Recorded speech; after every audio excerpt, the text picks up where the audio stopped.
జయంతి జరుపుకోవడం అందరికీ సంతోషదాయకం. అందరూ కూడా యాక్టివ్గా ఈ కార్యక్రమంలో పాల్గొంటున్నారు. ఈ సూచకం మనమందరం కూడా ఆ మహనీయుని యొక్క సేవలు స్మరించుకొని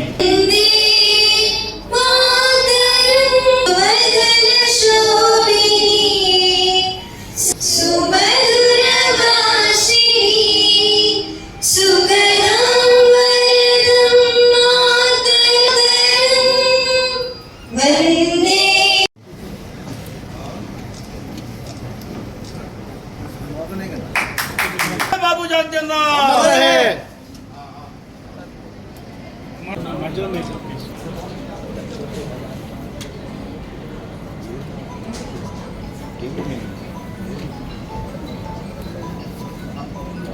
ఒకసారి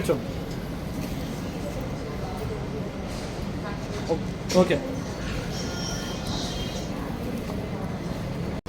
మరి ఈ రోజున బాబు జగజీవన్ రావు గారి 117వ జయంతి సందర్భంగా మరి ఆయనకు ఉదయం మరి జయంతిని వాళ్ళు అర్పించడం జరిగింది.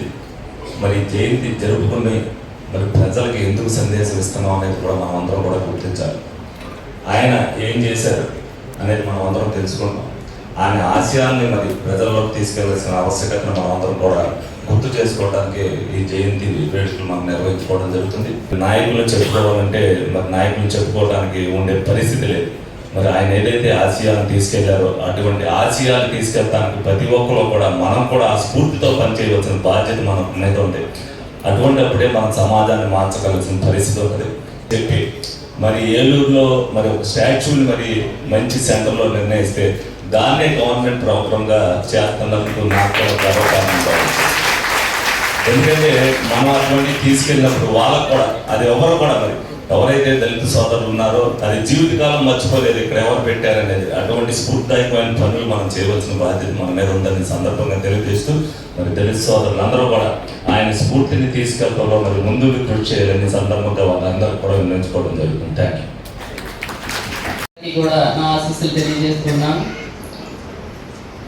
మరి బడుగు బలహీన వర్గాల ముద్దుబిడ్డ బాబు జగజ్జీవన్ రావు గారి 117వ జయంతి సందర్భంగా వారికి మనందరం కూడా ఘన నివాళులు అర్పించుకుంటూ ఈరోజు వారిని స్మరించుకోవడం జరుగుతుంది. ఒక గొప్ప సంఘ సంస్కర్త, స్వాతంత్ర సమరయోధులు, రాజకీయవేత్త, కార్మిక సంఘ ఉద్యమ నాయకులు, అటువంటి మహనీయులు ఒక బడుగు బలహీన వర్గాల నుంచి వచ్చినటువంటి ఆయన 40 సంవత్సరాల పాటు కూడా మరి పార్లమెంట్లో వివిధ మంత్రి హోదాలో వివిధ మరి మంత్రి పదవులను చేపట్టడమే కాకుండా భారతదేశ ఉప ప్రధానిగా మరి ఆయన ఎన్నో సేవలు అందించారు. మరి దళిత బాబు జగజీవన్ రావు గారి జయంతికి ఫస్ట్ ఆఫ్ ఆల్ అందరికీ శుభాకాంక్షలు. ఇది చాలా ఇంపార్టెంట్ డే మనకి.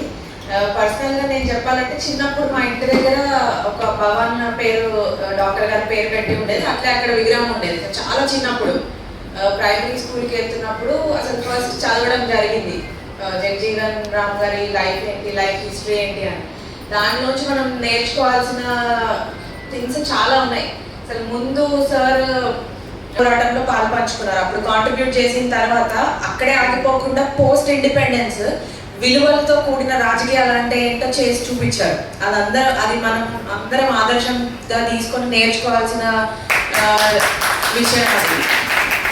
సో అలాగే నాకంటే ముందు మాట్లాడిన వాళ్ళు చాలా మంచి మెసేజెస్ ఇచ్చారు. ఇక్కడ ఉన్న పిల్లలకి నేను చెప్పేది అదే, ఒకసారి వాళ్ళు చెప్పిందంతా కూడా మీరు వెళ్ళి ఆలోచించండి. బికాస్ మన దేశ ఫ్యూచర్ అనేది మీరే డిసైడ్ చేస్తారు. మీరు ఏం విలువలు నేర్చుకోవాలనుకుంటున్నారు, ఏం టార్గెట్ పెట్టుకోవాలనుకుంటున్నారు, దాన్ని బట్టే మన నెక్స్ట్ జనరేషన్ కంట్రీకి డిసైడ్ అవుతుంది. So wishing you all the best. ఈ ఆపర్చునిటీ ఇచ్చినందుకు అందరికీ థ్యాంక్ యూ చెప్తూ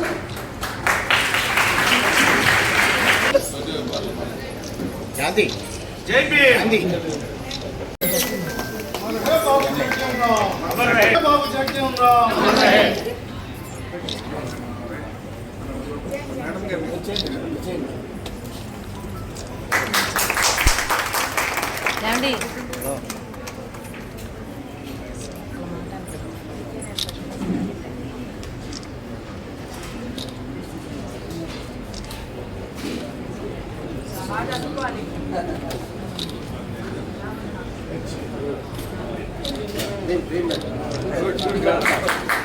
Yeah.